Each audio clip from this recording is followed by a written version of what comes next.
Okay आज हमारा जो टॉपिक ऑफ डिस्कशन है चैप्टर 4 स्नेल्स न्यूरो एनाटॉमी में हमने लास्ट टाइम स्पाइनोथैलेमिक ट्रैक्ट को डिस्कस कर रहे थे। उसमें से थोड़ा सा पेन से रिलेटेड हम डिटेल को डिस्कस करने के बाद नेक्स्ट ट्रैक्ट्स पे चलेंगे।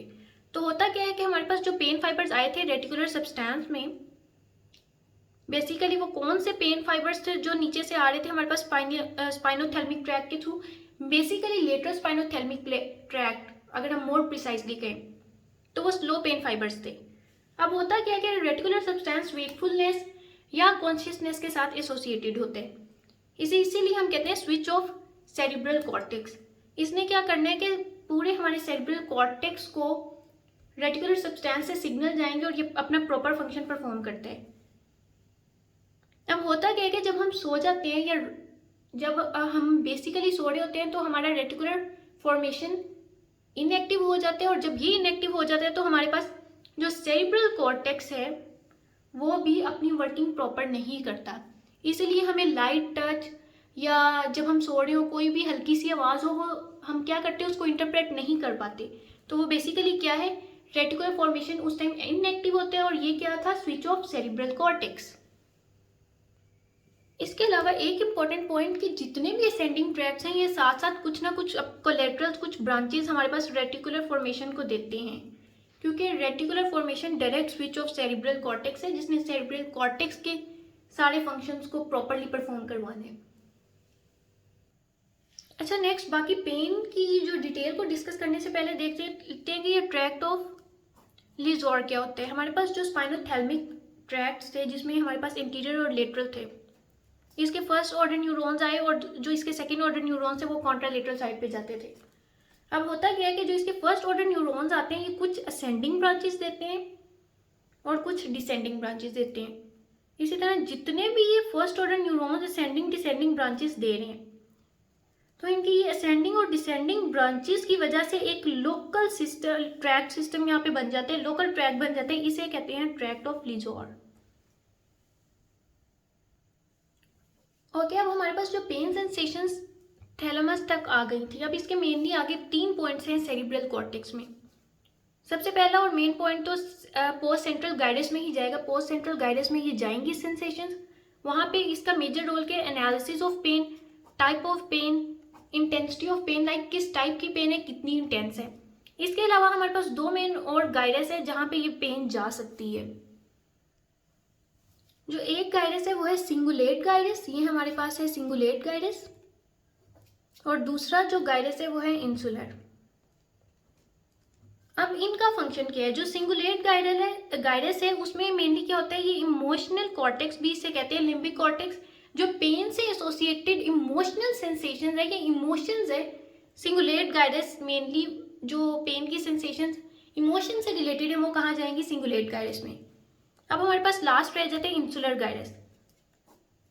इंसुलर गाइडस में जो हमारे पास आते हैं इंटरनल ऑर्गन से स्पेसिफिकली पेन्स, और ये क्या करेगा, इसका फंक्शन क्या है, ऑटोनॉमिक रिस्पॉन्सेस। तो हमारे पास main guides post central guides ही है जिसने डिटेक्ट करना है type of pain, intensity of pen, लेकिन पेन से एसोसिएटेड इमोशंस को जो इंटरप्रेट करेगा वो है सिंगुलेट, और जो ऑटोनॉमिक रिस्पॉन्सेज इंटरनल ऑर्गन से पेन सेंसेशन आ रही है उसके लिए है इंसुलर गाइडस। नेक्स्ट हमारे पास स्पाइनोथैलेमिक जो ट्रैक्स हैं वो तो कम्प्लीटली डिस्कस हो गया। अब यहाँ पे उन्होंने एक इंपॉर्टेंट चीज़ दी हुई है, गेटिंग थ्योरी। होता क्या है कि हमारे पास सबसे उसको डिस्कस करने से पहले डिटेल में हम देख लेते हैं कि फास्ट पेन और slow pain. Fast pain localize होती है, इसमें क्या होता है, फर्स्ट ऑर्डर न्यूरॉन आते हैं, एग्जैक्टली सिनेप्स बनाएगा सेकेंड ऑर्डर न्यूरॉन के साथ जो कि हमारे पास ऊपर थैलेमस तक जा रहे हैं। लेकिन जो स्लो पेन होती है ये अनलोकलाइज्ड होती है। अब इसकी अनलोकलाइज्ड होने की रीज़न क्या है, फर्स्ट ऑर्डर न्यूरॉन आया, लेकिन जब ये जब ये एंड होगा, टर्मिनेट होगा, ये सिनेप्स बनाएगा मल्टीपल न्यूरॉन्स के साथ। तो हमारे पास ये मल्टीपल न्यूरॉन से सेंसेशंस जाएंगी ऑनवर्ड कहाँ तक, थैलेमस तक। इसमें होता क्या है कि हमारे पास सेंटर में कनेक्टिव न्यूरॉन्स आ गए, तो इन कनेक्टिव न्यूरॉन्स की वजह से हमारी जो एग्जैक्ट सेंसेशन है पेन की वो फील नहीं होएगी, इसीलिए अनलोकलाइज्ड हो जाएगी वो। अच्छा, अब होता क्या है कि गेटिंग थ्योरी को डिस्कस करते हैं। इसमें हमारे पास फर्स्ट ऑर्डर न्यूरॉन है, इसने सिनेप्स किया सेकंड ऑर्डर न्यूरॉन के साथ जो कॉन्ट्रालेटरल साइड पे जा रहे हैं। जब हमारे पास फर्स्ट ऑर्डर न्यूरॉन आया और ये टर्मिनेट हुआ, यहाँ पे ये न्यूरोट्रांसमीटर रिलीज करता है ग्लूटामेट, और सब्सटेंस पे। ये जो ग्लूटामेट है ये हमारे पास फास्ट एक्टिंग लोकलाइज्ड न्यूरोट्रांसमीटर है, जबकि सब्सटेंस पे ये स्लोली रिलीज होते हैं। अब ये ग्लूटामेट यहाँ पे मेनली क्या है, एक्साइटेटरी न्यूरोट्रांसमीटर। इसने क्या करना है, नेक्स्ट न्यूरॉन को एक्साइट किया और एग्जैक्टली जो हमारे पास पेन सेंसेशन थी और ज़्यादा फास्टली क्या करेगी, ट्रेवल करेगी। लेकिन हमारे पास गेटिंग थ्योरी क्या कहती है कि हमारे पास फर्स्ट ऑर्डर न्यूरॉन आया, इसने ऑब्वियसली क्या रिलीज करवाना था, ग्लूटामेट, जो कि एक्साइटेटरी न्यूरोट्रांसमीटर था, जिसने सेकेंड ऑर्डर न्यूरॉन को क्या करना था, एक्टिवेट करवाना था। लेकिन हमारे पास क्या होता है, यहाँ पे कुछ इनहिबिटर न्यूरॉन्स प्रेजेंट होते हैं या कुछ दूसरे न्यूरॉन्स जा रहे होते हैं, वो अपने कुछ कॉन्ट्रालेटरल्स देते हैं। उन कॉन्ट्रालेटरल्स के थ्रू जो हमारे पास सेकेंड, ये सिनेप्सिस किस पे बनाते हैं, सेकेंड ऑर्डर न्यूरॉन्स पे। तो ये हमारे पास जो दूसरे न्यूरॉन्स हैं, इनहिबिटर न्यूरॉन्स, ये कुछ कॉन्ट्रालेटरल्स दे रहे हैं और वो क्या करेंगे, सिनेप्स बनाएंगे सेकेंड ऑर्डर न्यूरॉन्स के साथ, और ये सिक्रीट क्या कर रहे हैं, इनहिबिटर्स कर रहे हैं, इनहिबिटिव न्यूरोट्रांसमीटर्स सिक्रीट करेंगे, जिसकी वजह से पेन सेंसेशंस आगे ट्रेवल नहीं कर पाएंगी। तो ये क्या करते हैं, पेन को लेसन करते हैं या पेन के पाथवे को ब्लॉक करते हैं। अब इसमें एग्जांपल क्या होगी, ये किस टाइम पे या किस एक्टिविटी के दौरान रिलीज हो सकते हैं। लाइक अगर आपको कहीं पे पेन है और आप वहाँ पे मसाज करवाएं, तो वहाँ पे क्या होगा, आपको दूसरी जो टच की सेंसेशंस वगैरह हैं और ये जो इनहिबिटिव न्यूरोट्रांसमीटर्स वगैरह रिलीज होंगे, वो पेन की सेंसेशंस को ब्लॉक कर देंगे और पेन सेंसेशंस आगे ट्रेवल नहीं कर पाएंगी। तो ये है गेटिंग थ्योरी। अच्छा, यहाँ पे दो इम्पोर्टेंट इनहिबिटरी न्यूरोट्रांसमीटर्स कौन से हैं, इनकेफेलिन्स एंड एंडोर्फिन्स। ये इनहिबिटिव न्यूरोट्रांसमीटर्स हैं जो कि रिलीज होंगे। यहाँ पे हमारे पास जो दूसरे हमारे पास न्यूरॉन्स प्रेजेंट है, इनहिबिटिव न्यूरॉन्स, उनके जो कोलेट्रल्स आ रहे हैं यहाँ पे, इन एंडिंग्स पे प्रोड्यूस होंगे और ये पेन सेंसेशंस को आगे ट्रेवल नहीं करने देंगे।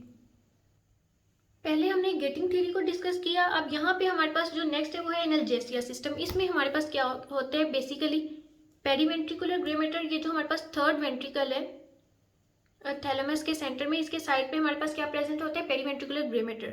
नीचे हमारे पास पेरी एक्वेडक्टल ग्रे मैटर, और लास्ट जो है हमारे पास midline nucleus of brain stem.